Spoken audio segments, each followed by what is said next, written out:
తాకట్లో ఉన్న బంగారాన్ని విడిపించి ఆ రోజున మార్కెట్ ధర కట్టి మిగిలిన డబ్బును మీకు అందిస్తుంది కొమ్మూరి గోల్డ్.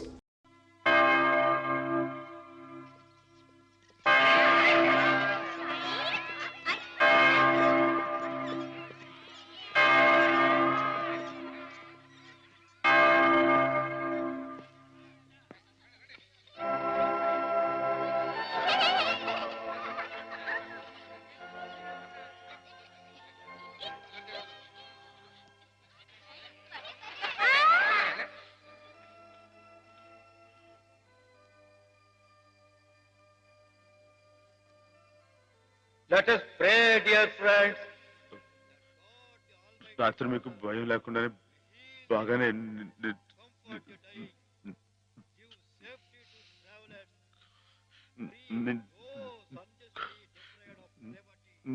నా మాటేడి తడబడుతుంది. చెప్పానుగా, షాక్ ట్రీట్మెంట్ వల్ల కొంతమందికి ఇలా మాట తడబడుతుందని. కొంచెం కోలుకోగానే మామూలైపోతుంది. బాబు హుసేన్, లేచి నిలబడు. ఇక్కడ నర్సులు మీ బాగోగులు చూచేవాళ్ళు కదా, వాళ్ళు మీ సిస్టర్స్ లాంటి వాళ్ళు. నిన్న ఓ సిస్టర్ని రాయి పెట్టి కొట్టావట. కొట్టాను సార్. తప్పు కదూ. ఆ ప్రభువుని ప్రార్థిస్తే పాపం కడుక్కుపోతుంది. క్షమించమని ప్రార్థించు. క్షమించు ప్రభువా, క్షమించు ప్రభువా. మాధవ, ఇక్కడున్న ఆడవాళ్ళు నీలాగే వైద్యం కోసం వచ్చిన వాళ్ళు, ఒంటరి వాళ్ళు. వాళ్ళ మీద అత్యాచారం చేయడం తప్పు కదూ.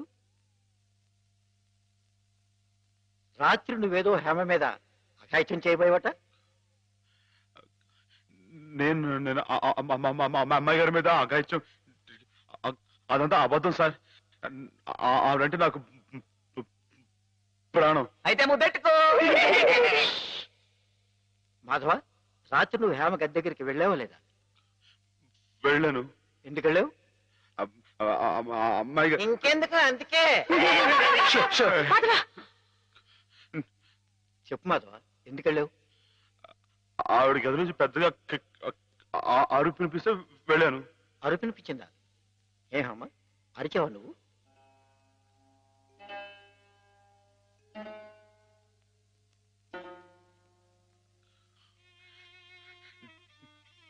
చెప్పడమ్మయ్య గారు, రాత్రి మీరు అరవలేదు. మాట్లాడండి, నాకు మీరు అక్కడే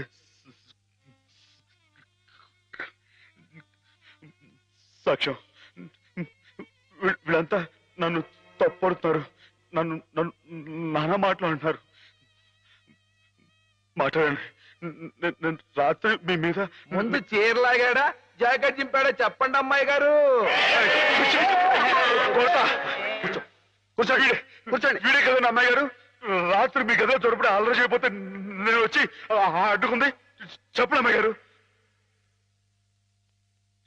వీడిని సార్, వీడు మనిషి కాదు సార్, పశువు. ఈ రాక్షసుని, ఈ దౌర్భాగ్యుడు రాత్రి ఒంటరిగా ఉన్న అమ్మాయి గారు గదిలో చొరపడి అఘాయిత్యం చేయబోతుంటే సార్, సమయం నేను కనుక అడ్డుకోపోతే ఆవిడ బతుకు నాశనం అయిపోయాడు సార్. వీడింత ఘోరం చేసినా వీడితో ప్రభు క్షమాపణ చెప్పించకుండా ఏ తప్పు చేయి నన్ను తప్పుబట్టి మీరు పెద్ద తప్పు చేశారు. మీరే కాదు, ఇక్కడ మా ఇద్దరి గురించి తప్పుగా మాట్లాడినా వీళ్ళందరూ కూడా తప్పు చేశారు. వీళ్ళకి ప్రభు ఈ పాపలందరినీ క్షమించు.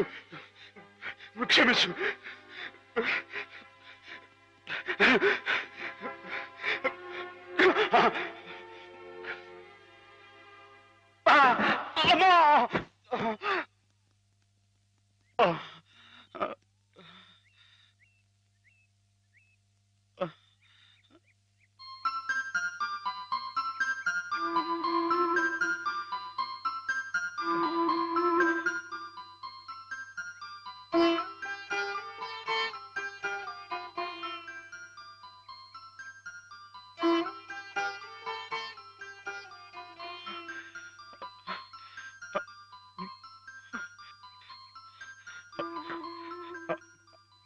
అమ్మాయి గారు, నన్ను గుర్తుపట్టేశారా? మనం ఇక్కడ ఉండొద్దు. మనం మన మన ఇంటికి వెళ్ళిపోదాం. పదండి. రండి అమ్మాయి గారు. ఎవరు నువ్వు?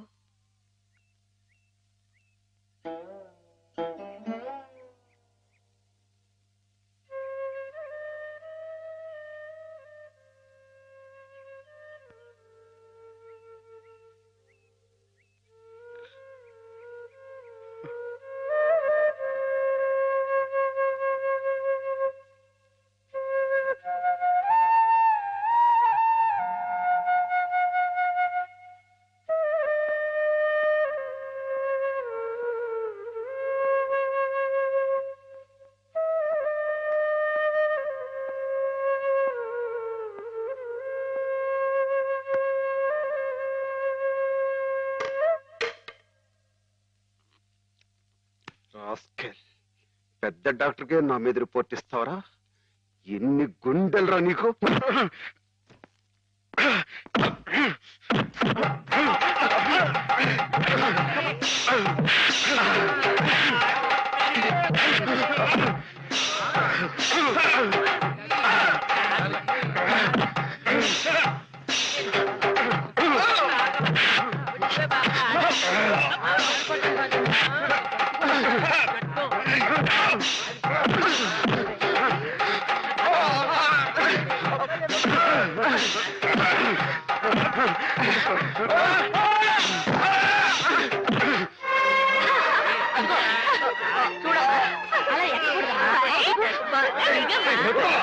ఏమిటి గోళ?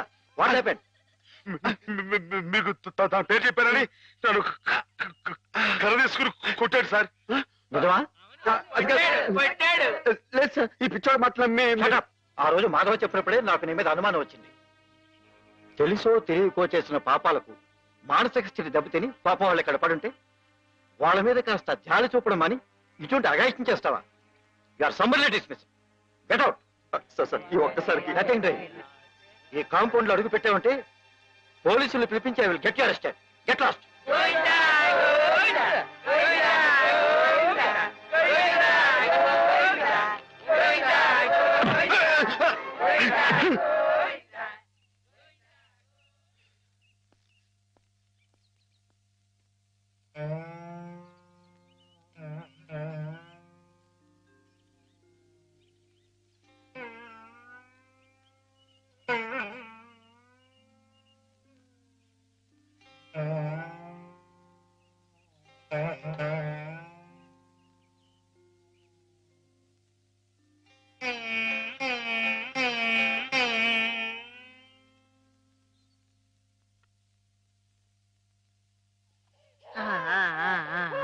అయితే ఒక 2 నెలల్లో అమ్మాయిని తీసుకెళ్ళొచ్చన్నమాట. ఈ ఇంప్రూవ్మెంట్ చూస్తే అలాగే అనిపిస్తోంది. నమస్కారం నమస్కారం అమ్మా.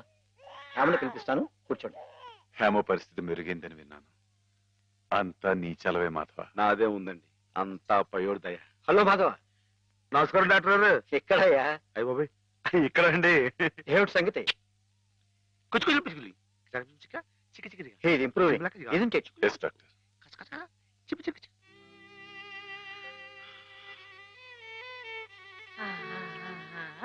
చూడు ఎవరొస్తున్నారో చూడు. ఇన్ని హేమా, నేనే మీ అత్తయ్యని. మావి కూడా వచ్చారు. నేను మావయ్యని. నీకోసం పాపాయిని కూడా తీసుకొచ్చాను. చూడు కాస్త ఒళ్ళు చేసింది కదా.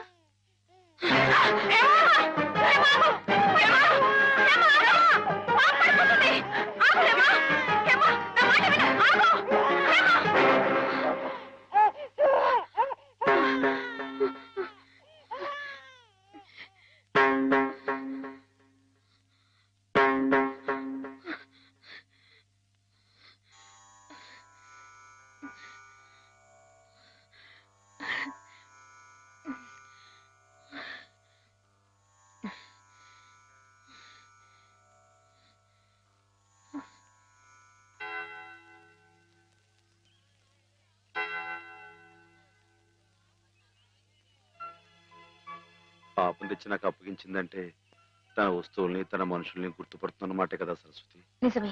మామూలు మనుషుల్లో ఒకరి మీద ఒకరికి అభిమానం ఎందుకు ఎలా కలుగుతుందో తెలియనట్టే ఈ పేషెంట్స్ లో కూడా ఒకరిని చూస్తే అలా దగ్గరైపోతారని డాక్టర్ గారు కూడా మీ ఇద్దరి గురించి అనుకుంటున్నారు. మిగతా వారి ప్రమేయం లేకుండా మీ ఇద్దరే కలుసుకునేలా ఏర్పాటు చేస్తాను. ఆమెలో పాత జ్ఞాపకాలు మళ్ళీ చిగురించేలా ప్రయత్నం చేయకూడదు. నేనే నిన్న సహాయం అడగాలనుకున్నాను సరస్వతి, కానీ నేను నువ్వే చేస్తున్న ఈ చిన్న పని ఆమె గురించి మీరు ఇక్కడ అనుభవిస్తున్న బాధ కన్నానా? ఏమిటో. ఆ పిచ్చివాడు సరస్వతి ఎప్పుడు అలాగే మాట్లాడుకుంటూ ఉంటారా? మాట్లాడుకోరే పాపం. మరి మాట్లాడుకోపోతే ఎందుకు పెదవులు అలా కదులుతున్నాయి? మాట్లాడుకుంటే కాళ్ళు కదులుతాయి గాని పెదాలు ఎందుకు కదులుతాయిరా? ఓహో పిచ్చి అబ్బో, నువ్వు కూడా కొట్టేవే. పిచ్చి నీకా నాకా? డిషు. ఓహో పిచ్చి నాకే. అమ్మో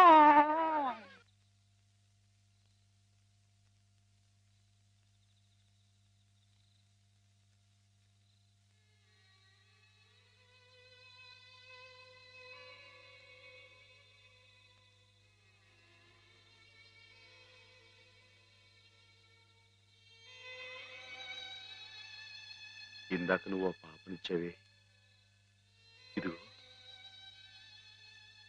నా దగ్గర జాగ్రత్తగా ఉంది. కానీ పాప బుజ్జోటం లేదు. నువ్వు జోలు పడతావా? పాప బుజ్జుంటుంది.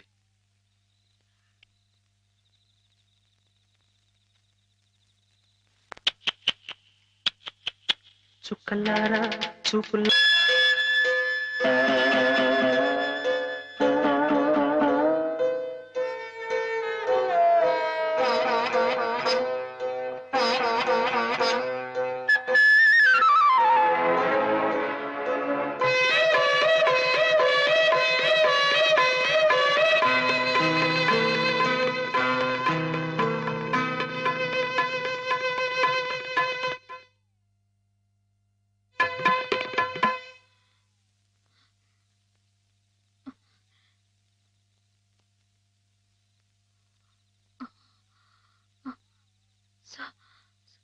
సరస్వతి, ఏమా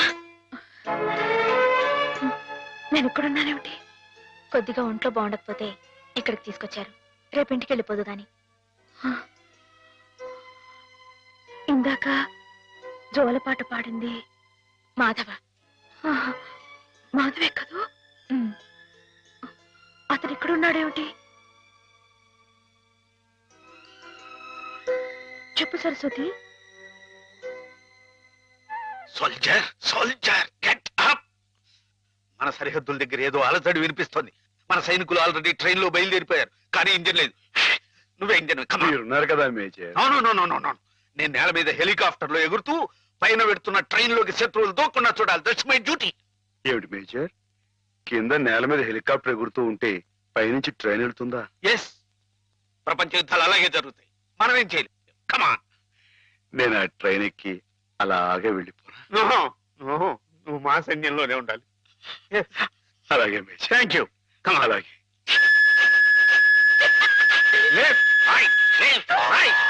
నీకోసం ప్రాణాలకు తెగించి అంత కష్టపడ్డాడమ్మా మాధవ. నేను వెంటనే మాధవ చూడాలి. నన్ను తీసుకెళ్ళవ సరస్వతి? అలాగే.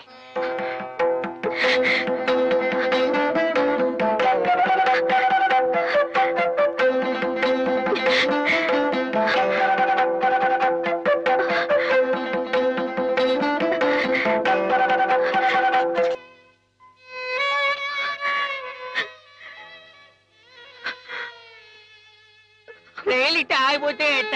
వెనక నుండి విమానాలు వచ్చి గుద్దుకుంటాయి. చట్టం. గార్డు జెండా ఊపాడు, అందుకే ఆగిపోయింది. అయితే వీడు పిచ్చి గార్డు. మంచి గార్డు కావాలి. పాపా నువ్వే మంచి గార్డు. దా దా భయపడకే. దా దా.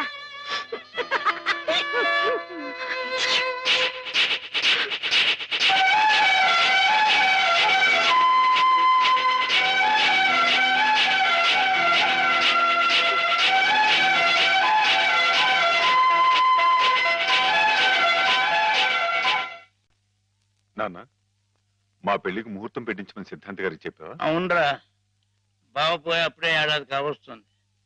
సంవత్సరం తిరగకుండా అమ్మాయికి పెళ్లి చేస్తే ఆయనకి కన్యాదాన ఫలం కలుగుతుందట. మరి పక్షం రోజుల్లో సంవత్సరం రాబోతుంది. అందుకే ఈ లోపల ఏదైనా మంచి ముహూర్తం ఉంటే చూడండి అని చెప్పాను. వద్దు నాన్న, నువ్వేం తొందరపడకు. ఏమిట్రా హేమకు పూర్తిగా నయమైపోయింది, రేపు ఇంటికి తీసుకెళ్లిపోవచ్చని కూడా చెప్పారుగా. ఏమైనా హేమన్ నాకు ఇచ్చి చేయడం న్యాయం కాదు. న్యాయం కాదా? అదేమిట్రా?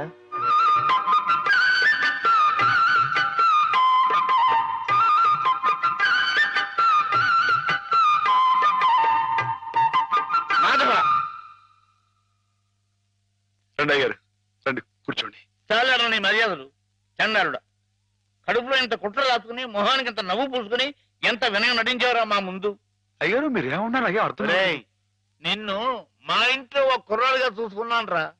అందుకే హేమ నువ్వు కలిసి తిరిగిన, హేమ నీ ఇంటికి వచ్చినా నీ మీద నాకు వేసమెత్త అనుమానం కూడా కలగలేదురా. ఒరేయ్, హేమ చిన్నప్పటి నుంచి నా ఇంటి కోడలు అవ్వాలని అవుతుందని ఎంత మర్చిపోయాను రా.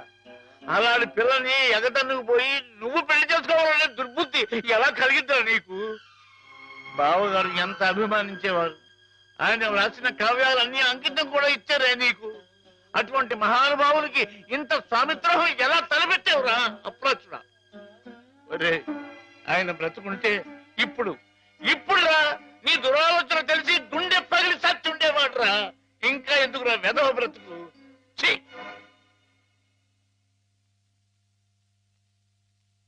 వా, అంత పని చేసేయండి ఎదవా, తప్పు కదండి.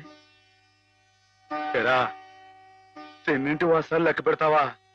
అసలు నీకు పుట్టగతులు ఉంటాయరా? ఇట్టోడిని వదిలిపెట్టుకోండి. వాడిని పట్టి కొడతావేరా? అదేనండి, ఇట్ట ఏదో పని చేసుకుని వదిలిపెట్టండి, నరికి పోగులు. నీకేం తెలియదు ఎరా, అమ్మాయి గారి మీద నీకు నీకు పాడుబుద్ధలా కలిగిందిరా.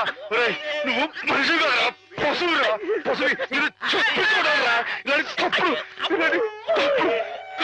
చేస్తారు.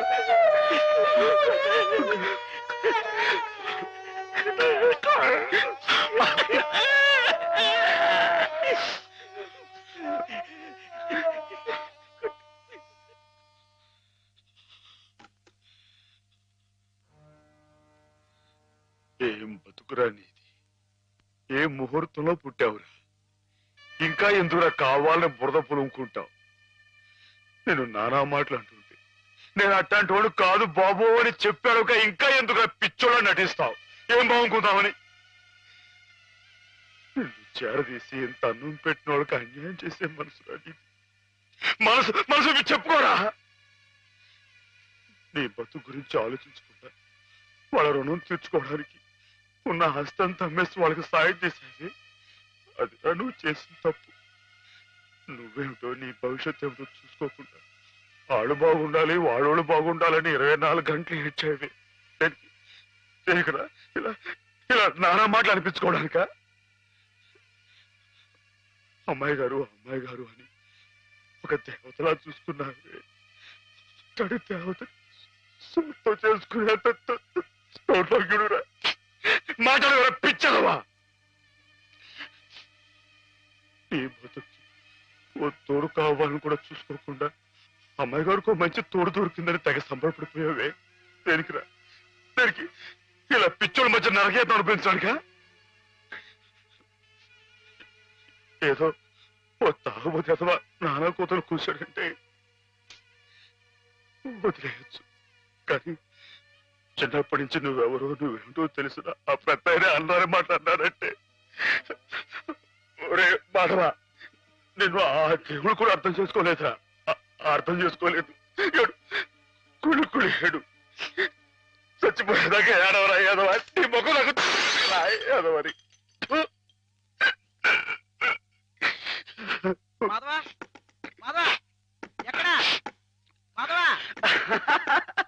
బయటికి రా. వస్తున్నా. లోపల ఏం చేస్తున్నావు? చెప్పకూడదు. మరి అంతసేపు ఇలాంటి పిచ్చి పిచ్చి జోక్ వేసావంటే ముఖం పెరగైపోతుంది. మరి కొట్టండి. పిచ్చి నీకా నాకా? ఓహో, పిచ్చి నీకే. మాధవత చచ్చిపోతా. చాలా బాగుంది.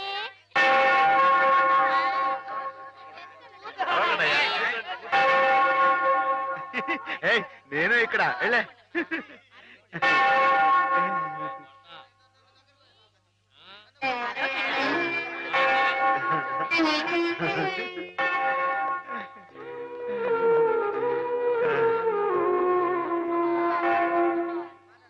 ప్రభులు వచ్చారా ప్రభులు? ఏమిటమ్మా? ఒక జీవితానికి సంబంధించిన ముఖ్యమైన సమస్య గురించి ప్రభు సలహా కావాలి ఫాదర్. ఏమిటో చెప్పమ్మా. ఒక ఊర్లో ఒక అబ్బాయి ఒక అమ్మాయి ఉన్నారు. ఆ అమ్మాయి ఆ అబ్బాయిని ప్రాణం కంటే మిన్నగా ప్రేమించింది. కానీ వాళ్ళిద్దరు కులాలు వేరు, అంతస్తులు వేరు. ఆ కారణంగా నేను నిన్ను ప్రేమిస్తున్నానన్న మాట పెదవుల దాకా వచ్చినా నోరు విప్పి అతనికి ఎన్నడూ చెప్పుకోలేకపోయింది. ఆ అబ్బాయికి ఆ అమ్మాయి అంటే అంతులేని అభిమానం. ఆ అమ్మాయి సుఖ సంతోషాల కోసం తన యావదాస్తిని ధారపోశాడు అతను. మానసికంగా శారీరకంగా చిత్రహింసల్ని భరించి గతి తప్పిన ఆ పిల్లని మళ్ళీ మామూలు మనిషిని చేశాడు. పెళ్లి చేసుకోవాల్సిన సమయం వచ్చినప్పుడు ఆ అమ్మాయి తనకి కొత్త జీవితాన్ని ప్రసాదించిన ఆ అబ్బాయిని చేసుకోవాలా, కట్టుబాట్లకి లొంగిపోయి మనసు చంపుకొని పెద్దలు కుదిర్చిన పెళ్లి చేసుకోవాలా? ప్రభువుని అడిగి చెప్పండి ఫాదర్. ఎవరా అమ్మాయి? నేనే ఫాదర్. మరి ఆ అబ్బాయి? నాకు అనవసరం. ఆ అబ్బాయి ఎవరైనా సరే నాకు అనవసరం. అటువంటి అడగకూడని ప్రశ్నలకు ప్రభు మేము సమాధానం చెప్పంగాక చెప్పం. మాధవ, అంతే. చెప్పం. ప్రభుని పిచ్చి పిచ్చి ప్రశ్నలు వేస్తారా? ప్రభు కోపం వచ్చి పైకి వెళ్ళిపోతాడు. నేను ఇక్కడ పైన ఉన్నాను. ఇదిగో. ఆగండి. ఎవరైనా పైకి వచ్చారంటే తూకేస్తా. పోండి, దూరంగా పోండి. Helicopter helicopter. ఊరుకోవయ్యా.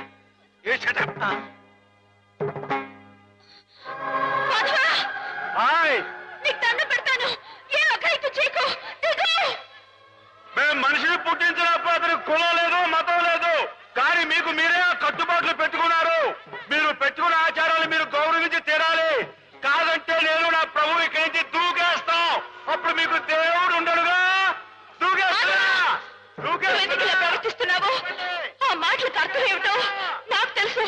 నా మాట విని దిగిరా. మాధవా, గౌరవించి తీరాలి. మన ఇష్టానికి మనం ప్రవర్తించే వాళ్ళ మనసు నొప్పించకూడదు. ఇక్కడున్న వాళ్ళందరూ ఈ మాట ఒప్పుకుంటేనే నేను కింద దిగొస్తా, లేకపోతే ఇక్కడిని దూకేస్తా. మగవా దూకొద్దు, దిగు. దూకేస్తా దూకేస్తా.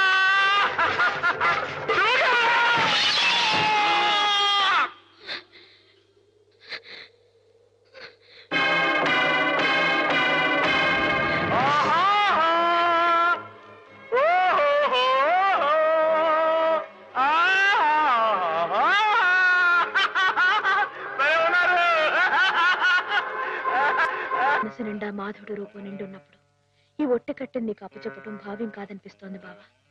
ఆ ఆత్మవంచన కంటే ఆత్మహత్య మేలనిపిస్తోంది. దయచేసి నా కోసం వెతక్కండి. సెలవు.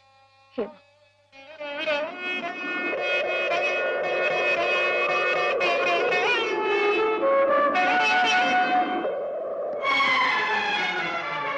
మాధవ, మాధవ, రానుంది. చాలా ఘోరం జరిగిపోయిందయ్యా. ఏం జరిగింది? శ్రీపతికి హేమకి సలక్షణంగా పెళ్లి జరుగుతుందని పెద్దలు ఈ రాత్రికే ముహూర్తం నిశ్చయించారు. కానీ ఈ లోపు ఇది చూడు. ఏమిటిది? హేమ ఈ ఉత్తరం రాసిపెట్టి ఎక్కడికో వెళ్ళిపోయింది.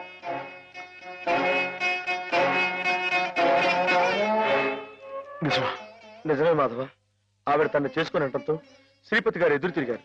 హేమకి నేను అక్కర్లేకపోతే నాకు హేమ అక్కర్లేదంటూ వాళ్ళ కాలేజీలో పనిచేసే ఓ టీచర్మని అదే ముహూర్తానికి పెళ్లి చేసుకుంటారంటూ పట్టుబట్టు. లేదండి, అలా జరగడానికి వీలేదు. శ్రీపతి బాబు తప్పు కూడా అమ్మాయిగానే పెళ్లి చేసుకోవాలి. అది ఎలా కుదురుతుంది మాధవ? హేమ ఈ పాటికి ఏ గోదాట్లోనే దూకి ఆత్మహత్య. అమ్మాయి గారికి అన్యాయం చేయడానికి ఆ దేవుడికి మనసు ఎలా వస్తున్నారా? ఆవిడకేం అపాయం జరగదు.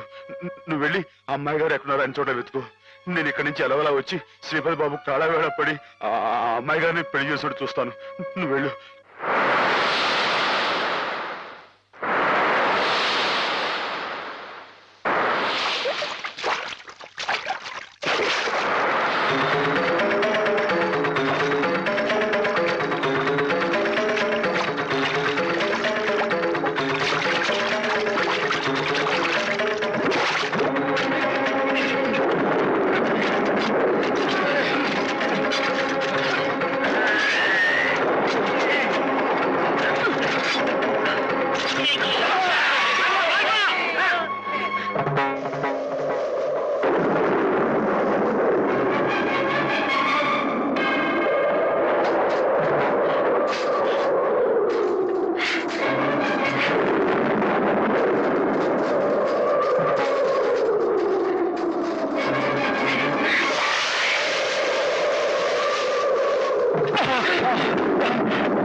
నాలుగు దొరికావు బే.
రామా, నీకోసం ఎదురు చూస్తున్నా. బాబు గారు, అమ్మాయి గారు ఎక్కడ? చెప్పండి, మాట్లాడమండి. అమ్మాయి గారికి ఏమైంది?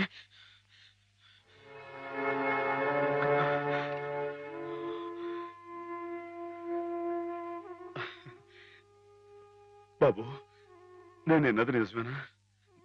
మీరు అమ్మాయి గారిని కాదని ఇంకెవరినో పెళ్లి చేసుకోవటం, ఏదేమైనా సరే ఆ అమ్మాయి గారి పెళ్లి విషయంలో మాత్రం అన్యాయం జరగకూడదు బాబు. నిజమే మాధవ, హేమ పెళ్లి విషయంలో అన్యాయం జరగకూడదు. అందుకే నన్ను చేసుకోవడం ఇష్టం లేక గోదావరిలో దూకిన హేమను ఒడ్డుకు చేర్చాను. నాకు ఇంకో అమ్మాయితో పెళ్లి జరగబోతోందన్న అబద్ధంతో నిన్ను ముహూర్త సమయానికి ఇక్కడికి రప్పించాను. హేమకు అన్యాయం జరగకూడదని నీ మనసులో గట్టి కోరిక కనుకుంటే నేను చెప్పినట్టు చెయ్యి. ఆ గోదావరి తల్లి నీకు హేమకు కూడా మంగళ స్నానం చేయించింది. సుముహూర్తం ఇంకో 15 నిమిషాల్లో ఉంది. అక్కడ కళ్యాణం వెతుకుంది. ఇక్కడ హేమ సిద్ధంగా ఉంది. ఇవిగో పట్టుబట్లు, ఇవి కట్టుకుని హేమ మెళ్ళో మాంగళ్యం కట్టు మాధవ.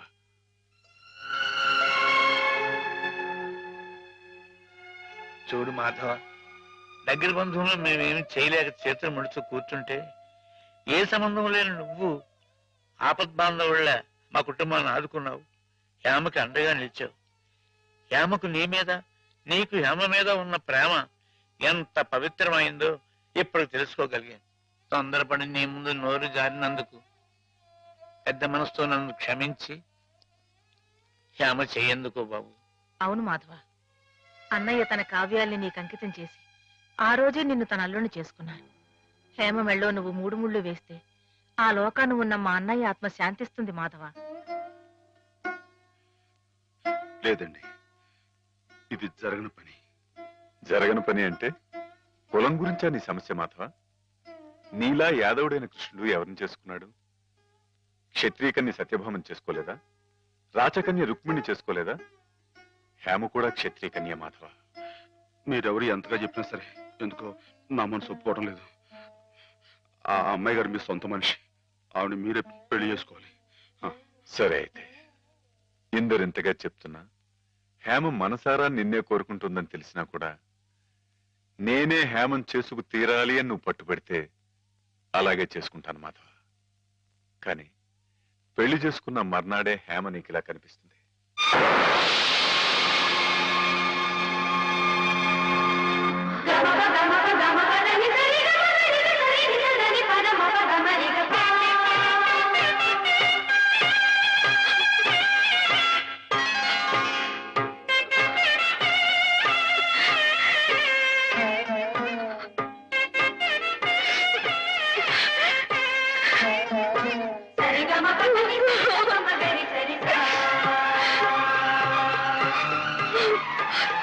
మీ కలయిక ఈశ్వరేచ్ఛ, కాదంటే ఎవరితరం మాధవ? ఇద్దరు పార్వతీ పరమేశ్వరుల్లా ఒకరి కోసం ఒకరు పుట్టారయ్యా.